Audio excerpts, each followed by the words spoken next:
1841年，英國人登陸香港島。1842年，中英雙方簽署《南京條約》，割讓香港島。英國人隨即喺中上環地區建立城市，並且命名呢個城市為維多利亞城。今次除咗同大家去睇下當年維多利亞城嘅發展之外，更加會同大家一齊去尋找當年標誌着城市範圍嘅維多利亞城界石。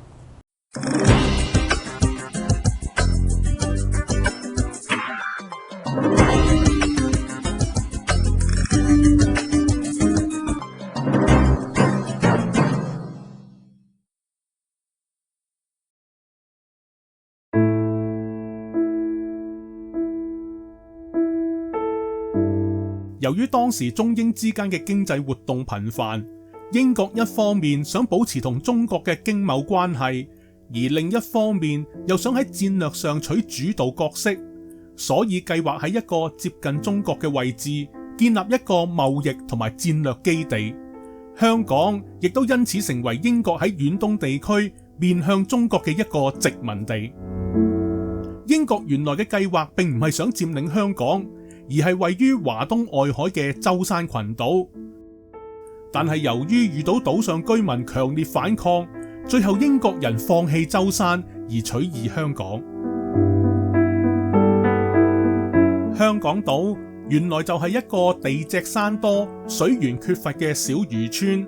開埠初期只有大約3650人，分別聚居喺20條村落，仲有大約2000名漁民棲息喺港口嘅漁船上邊。而英國人睇中香港嘅主要原因係因為香港擁有群山作屏障、水深廣闊嘅優良海港。當然，英國人嘅初心除咗視香港為一個俾遠洋商船補給同埋支援嘅港口之外，配合同中國之間嘅貿易活動而獲取利益先至係重點。亦都因為咁樣，英國人積極喺香港進行發展。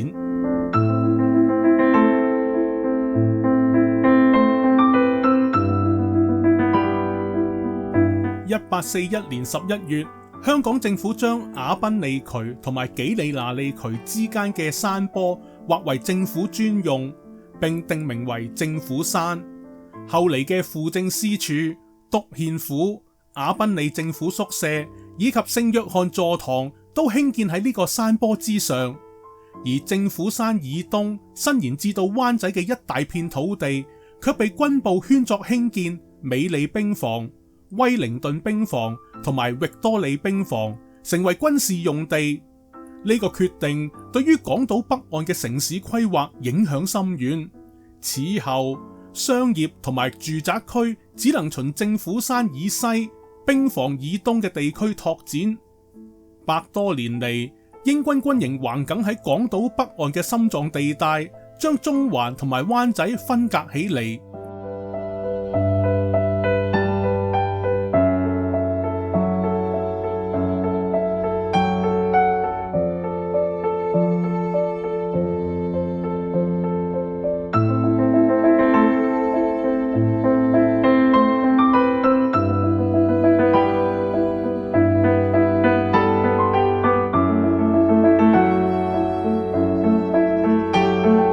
直至到1979年，政府決定將軍營近山腳地段撥作商業發展同埋興建政府樓宇用途，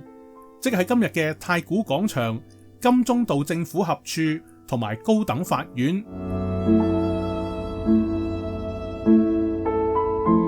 而近半山部分則交由前市政局同埋前英皇御准香港賽馬會合作發展公園，即係今日嘅香港公園。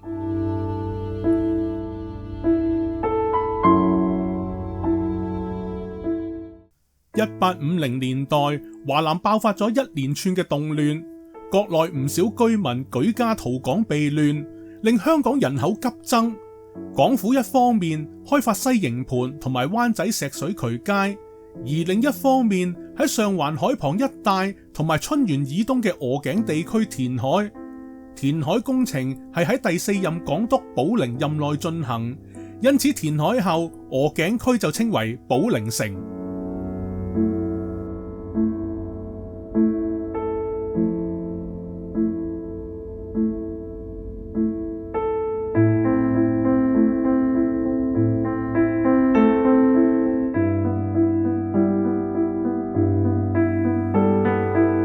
第6任港督堅尼地喺在任嘅時候，人口持續增加，政府喺石塘咀以西地區進行填海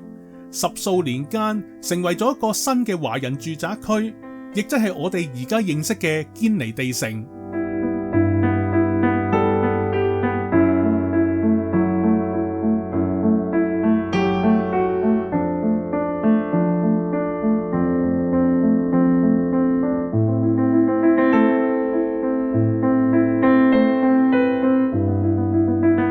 1880年代，政府喺銅鑼灣先後進行咗2次填海工程，共取得50英畝土地。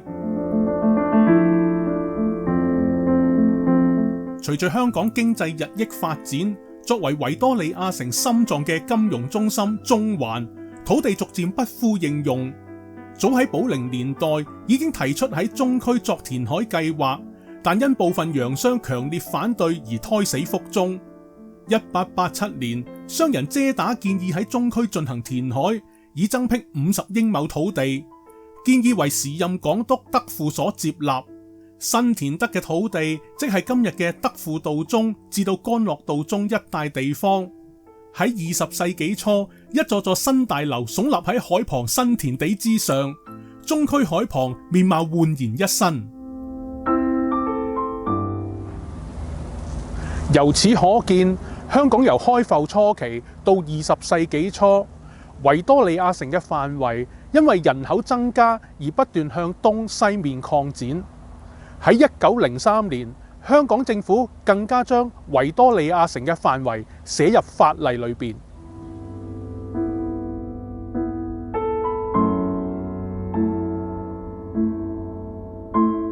1903年，香港政府喺憲報刊登咗維多利亞城嘅範圍，參考香港法例第1章釋義及通則條例附表1，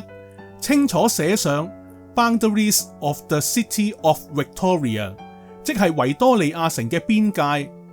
法例內容顯示，維多利亞城嘅北邊界線係海港，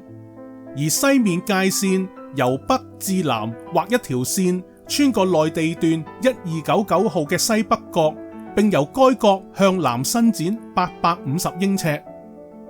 南面界線由西邊界線嘅南端向東畫一條線，直至同海拔700英尺嘅等高線相接，然後沿住該等高線畫至同東邊界線相接為止。而東邊界線就沿銅鑼灣政府碼頭西邊畫一條線，跟住沿住興發街西邊，續沿高士威道北邊畫至摩頓台，後沿摩頓台西邊畫至內地段1580號嘅東南角，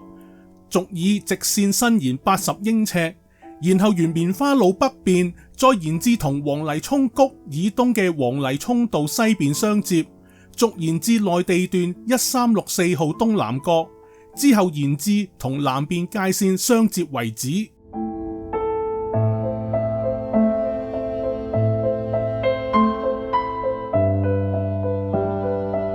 今次講到呢度，下集會同大家分享維多利亞城界石嘅故事，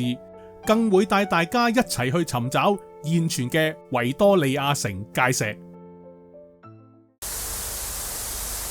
並且命名呢個城市為維多利亞城。今次除咗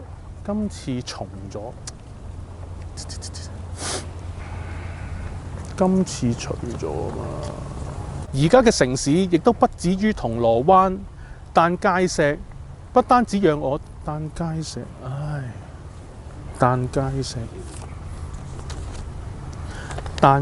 不單止讓香港人睇到100多年嚟香港城市嘅發展，但界石